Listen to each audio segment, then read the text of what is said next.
Selamat pagi teman-teman. Sudah siap melakukan aktivitas hari ini? Sekarang aku udah di kantor Tante Emil lagi nih teman-teman. Tante kan kemarin janji buat ngajakin aku ke perpustakaan di kantornya. Nah, seperti biasa kita akan belajar banyak hal hari ini. Di antaranya, melanjutkan membaca misteri bayangan hitam dan menganalisisnya.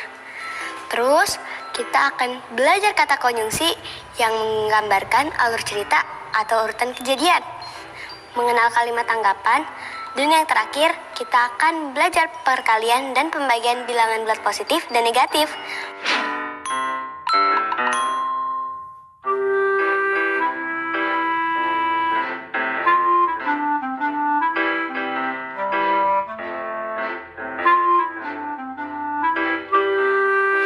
Makanya, jangan lupa siapin alat tulisnya ya, karena pasti akan banyak hal yang harus dicatat.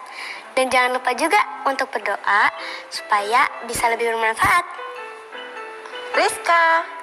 Hai Tante. Yuk kita langsung ke perpustakaan. Ya.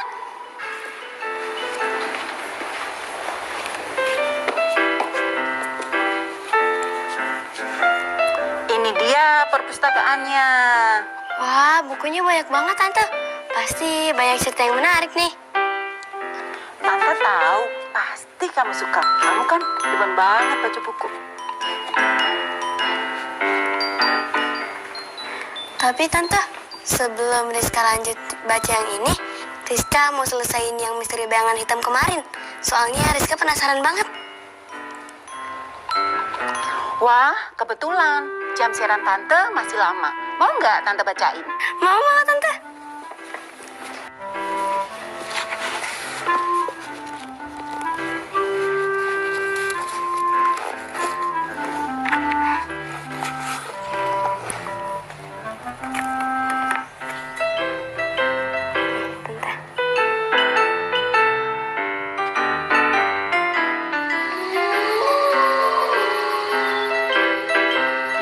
beringsut mendekat ke kakak. Kak, kakak, bisiknya membangunkan kakak. Rupanya kakak belum tidur. Rio menceritakan soal bayangan hitam yang dilihatnya tadi. Kakak menegakkan kepala. Benarkah? Melihat kakak terkejut seperti itu, pasti bayangan hitam itu begitu menakutkan. Hantukah? Kakak terkikik. Tidak ada hantu di sini. Kemungkinan besar itu babi hutan. Rupanya bayangan hitam tadi adalah babi hutan yang akan mengorek makanan dari sampah yang dibuang para pendaki. Soal bayangan hitam tadi sudah mengurangi ketakutannya. Tapi ada kecemasan lain yang menghampirinya. Rio mengingat lagi kasus orang hilang di gunung. Tidak ada sinyal ponsel di situ. Tidak bisa melacak posisi mereka. Mereka tersesat.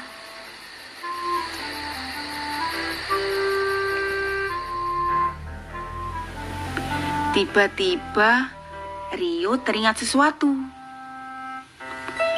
Dari titik jalan pintas yang pertama tadi, kita berjalan ke timur, lalu belok ke utara, Kak. Kakak menepuk bahu Rio. Cerdas. Mereka sudah tahu pasti di mana posisi mereka saat ini. Ya ampun, Rizka kira monster atau hantu beneran. Ceritanya menarik ya. Terus, tanggapan Rizka tentang karakter Rio yang takut dengan bayangan hitam gimana? Menurut Rizka, meskipun dia sedikit penakut, tapi dia pintar. Ceritanya juga bagus, Rizka suka. Maksud Tante bukan itu. Yang Tante maksud, tanggapan kamu tentang Rio yang takut dengan bayangan hitam atau pada pendakian bagaimana? Maksudnya? Jadi begini, tanggapan itu ialah kalimat yang digunakan untuk menanggapi atau memberikan komentar pada suatu peristiwa. Nah, tanggapan itu harus disampaikan dengan kalimat yang santun dan harus sesuai dengan masalah yang dibahas.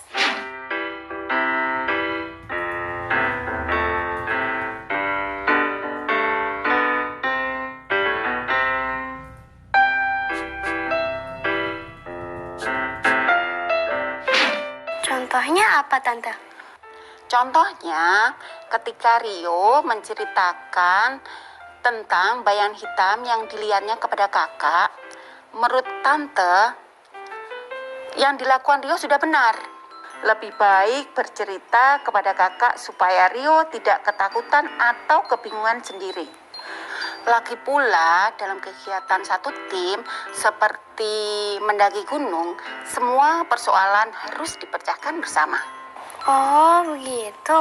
Nah, kalau kamu sudah mengerti, Tante kasih satu peristiwa dalam cerita tadi, kemudian kamu kasih tanggapan ya. Oke, Tante. Teman-teman di rumah juga boleh menanggapi ya. Nah, Tante mau membahas masalah Rio yang cemas dengan berita orang hilang di gunung. Tanggapan kamu gimana?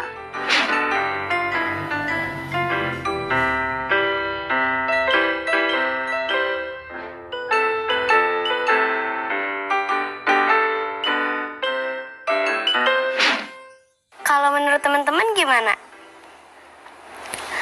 Kalau menurut Rizka, kecemasan Rio adalah hal yang wajar.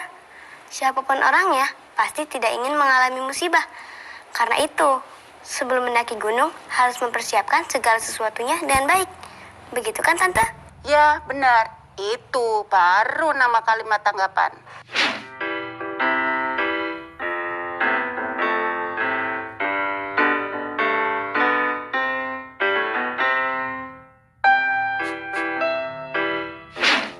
Tapi cara penulis menuturkan ceritanya enak sekali ya, Tante. Mengalir banget.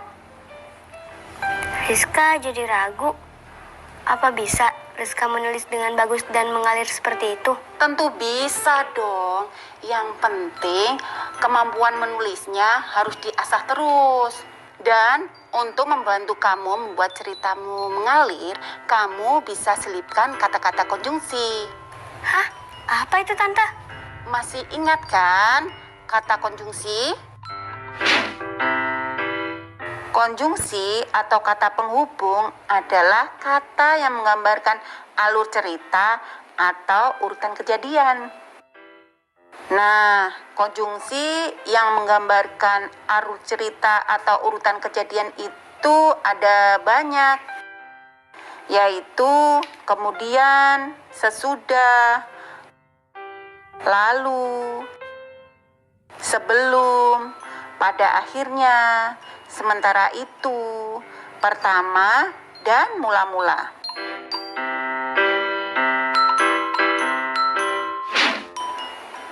Oh, begitu ya, Tante. Kata-kata itu bisa digunakan di awal atau di tengah kalimat. Tante kasih contoh deh. Kerjakan soal ujianmu dengan baik, lalu kumpulkan di meja ini. Lalu di kalimat tersebut itu konjungsinya. Tante kasih satu contoh lagi ya. Sebelum berangkat ke sekolah, ia memeriksa kembali buku-buku di dalam tasnya. Menurut Rizka, yang mana konjungsinya?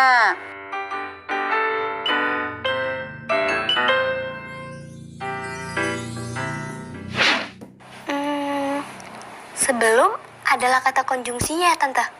Betul sekali. Kalau gitu, kamu bisa dong buat sendiri satu kalimat dari salah satu konjungsi tadi. Rizka coba ya, Tante.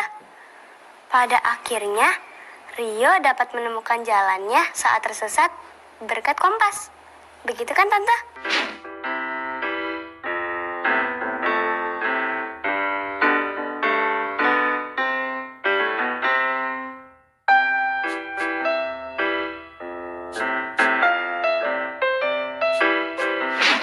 Aduh, pinter banget sih kebenaran Tante. Nah, teman-teman Rizka di rumah, jangan mau ketinggalan ya. Buat 3 contoh kalimat dari konjungsi yang Tante jelaskan tadi. Wah, Tante harus siap-siap siaran nih, Riz. Yuk ke studio. Tante duluan aja ya. Rizka mau ngerjain dulu PR sebentar. Nanti Rizka nyusul. Oke, kalau gitu Rizka pegang kartu perpustakaannya ya. Supaya Rizka bisa pinjam buku terus dibawa pulang. Asik, makasih Tante. Oke, Tante duluan ya.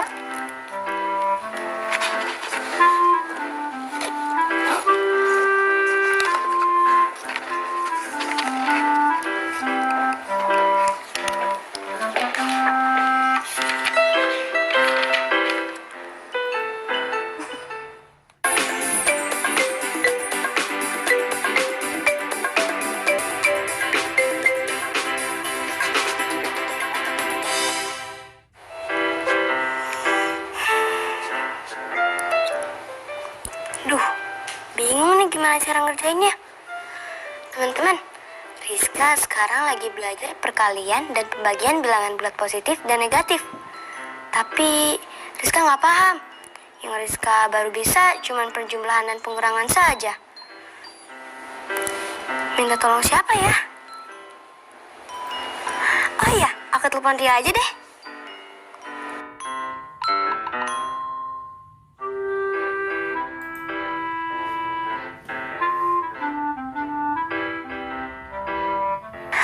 Hai Rio, kamu sedang apa? Hai Rizka, aku lagi ngerjain tugas matematika nih. Yang perkalian dan pembagian bilangan bulat positif dan negatif itu bukan? Iya. Wah, kebetulan nih. Aku bingung mengerjakannya. Bantu aku ya? Boleh, kalau gitu kita bahas soalnya ya. Oke. Pertama, kita belajar perkalian dulu ya. Soalnya seperti ini.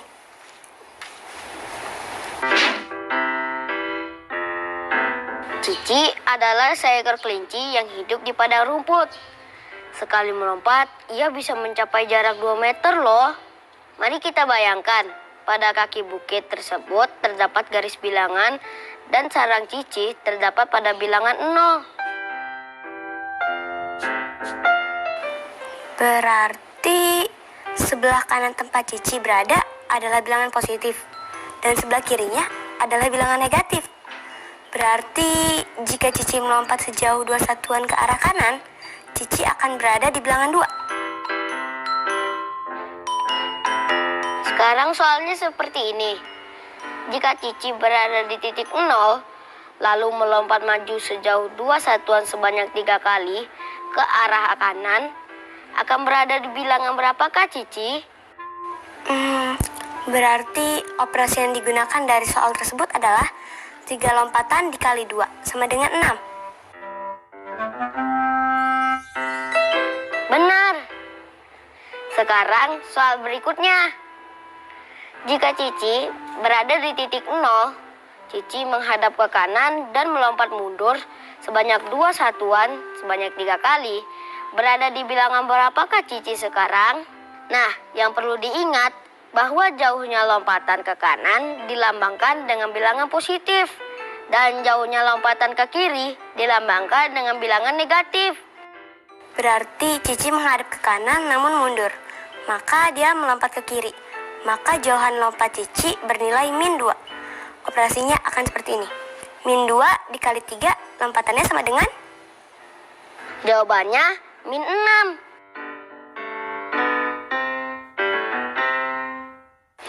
Aku masih belum paham kenapa hasilnya negatif. Jadi gini, Riz.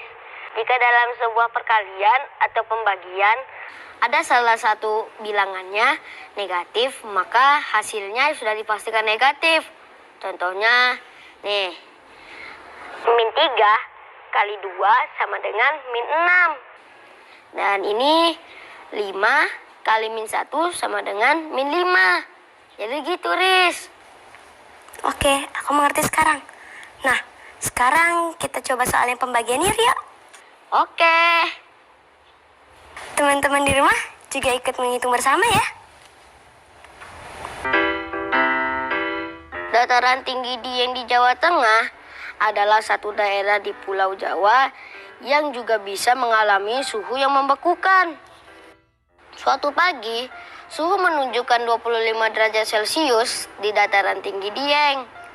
3 jam kemudian, termometer menunjukkan suhu 31 derajat Celcius. Operasi manakah yang membantumu menentukan perubahan suhu setiap jam? Yang perlu diketahui adalah jika suhu mengalami kenaikan, berarti dilambangkan dengan bilangan positif. Dan jika suhu turun, dilambangkan dengan bilangan negatif.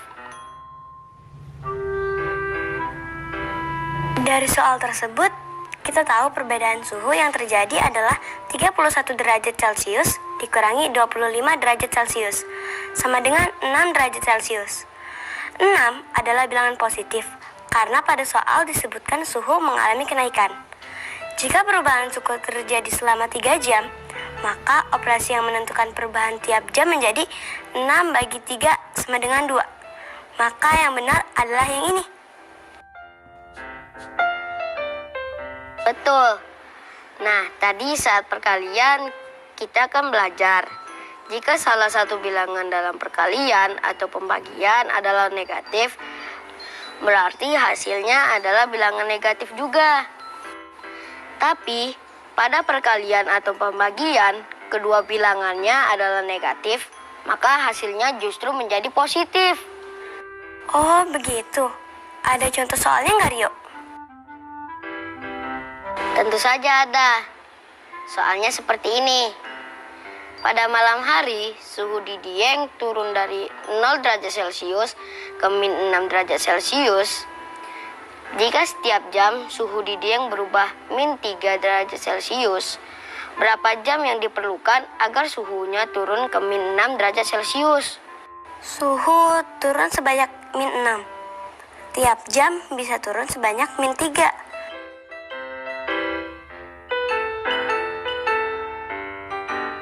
Berarti jika mau mencari berapa jam agar suhu turun dari 0 derajat Celcius ke min 6 derajat Celcius adalah dengan operasi min 6 dibagi min 3. Karena kedua bilangan negatif, berarti hasilnya menjadi bilangan positif, yaitu 2. Betul. Oh, begitu ternyata. Nah, jadi apa yang kamu bisa simpulkan, Rizka? Dari operasi perkalian dan pembagian bilangan negatif dan positif. Jika salah satu bilangan dalam operasi adalah negatif, maka hasil perhitungannya akan negatif. Tapi jika kedua bilangan dalam operasi adalah negatif, maka hasil perhitungannya justru menjadi bilangan positif.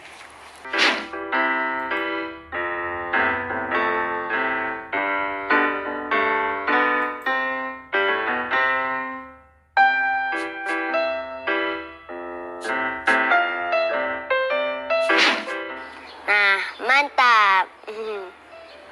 Terima kasih ya sudah mau membantu mengajarkan Rizka. Ya, Rizka, kalau masih ada yang kamu belum tahu, kabarin aja aku. Oke, Dario. Dadah. Akhirnya PR-nya selesai juga. Seperti kemarin, kita sudah belajar banyak hal lagi ya hari ini. Tadi kita sudah selesai membaca misteri bayangan hitam, membuat kalimat tanggapan, lalu kita belajar juga tentang konjungsi yang menggambarkan alur cerita atau urutan kejadian. Nah, yang terakhir kita juga belajar tentang tentang perkalian dan pembagian bilangan bulat positif dan negatif.